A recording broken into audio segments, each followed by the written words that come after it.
Medium size దోసకాయని చిన్న చిన్న ముక్కలుగా తరుక్కొని దానిని ఒక గ్లాస్ పప్పులో ఉడికించుకోవాలండి. ఒక గ్లాస్ పప్పుకి ఒక 4-5 మీ కారం మీరు తినే కారాన్ని బట్టి ఒక 4-5 చిల్లీస్ వేసుకుంటే సరిపోతుంది.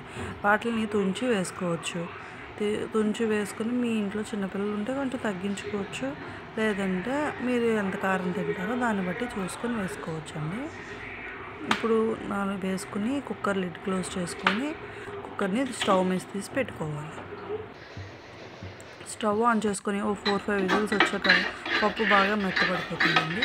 పప్పు బాగా మెత్తబడిపోయాక దానిలో కొంచెం సాల్ట్, కొంచెం పసుపు వేసుకొని దానికి ఇప్పుడు మనం పోపు పెట్టుకున్నాం. దానిలో కొంచెం మీకు పలుచగా కావాలంటే కొంచెం వాటర్ యాడ్ చేసుకోవచ్చు. మీ ఇంట్లో మీ తినే విధానాన్ని బట్టి మీరు చేసుకోవచ్చు. ఒక గిన్నె పెట్టుకొని దాంట్లో కొంచెం ఆయిల్ వేసుకొని దాంట్లో ఇప్పుడు మనం ఆవాలు, జీలకర్ర, ఇంగువ స్మెల్ ఇష్టం లేని వాళ్ళు వెల్లుల్లిపాయలైనా వేసుకోవచ్చండి. నేనైతే ఇంగువ వేసాను. కొంచెం ఇంగువ, ఎండుమిరపకాయలు, కరివేపాకు అన్నీ వేసి మనం పోపు ఈ పప్పుని అందులోకి ట్రాన్స్ఫర్ చేసుకోవాలి.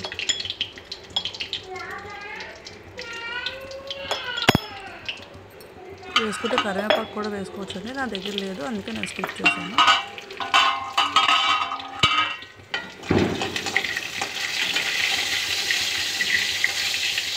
కొంచెం బాగా ఎండుమిరపకాయలు కొంచెం కలర్ మారేదాకా దాన్ని వేయించుకొని అందులోకి ఈ పప్పుని మనం ట్రాన్స్ఫర్ చేసుకోవాలి.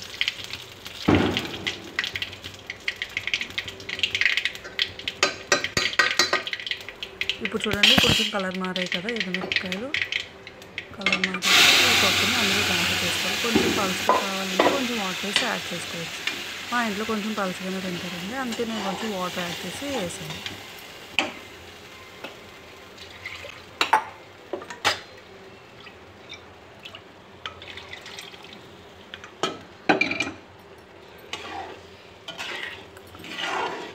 అంతేనండి, దోసకాయ పచ్చడి దోసకాయ పచ్చడి కాదు, దోసకాయ పప్పు రెడీ అయిపోయింది.